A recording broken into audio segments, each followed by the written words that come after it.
The instrument panel. I need the bulb here. Okay, this bulb here, the two here, the one here. I need the bulb here. Let's see if I can replace it easily, because I think they are here easy to access. And to change the bulbs on the instrument panel, you have to remove 3 screws, which are 3 nuts, this one, and this one. I've already removed them, see?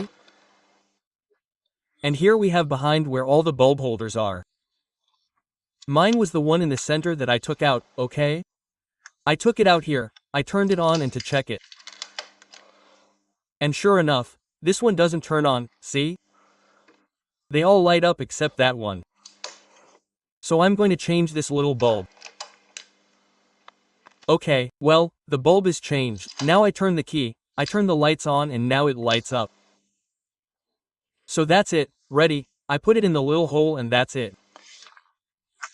So, to change the lights on the instrument panel on a ZZR1100 D model, you would have to remove the, what do you call this? The screen, the guards here so you can access the 3 screws on the instrument panel and remove the 3 screws on the instrument panel and get there.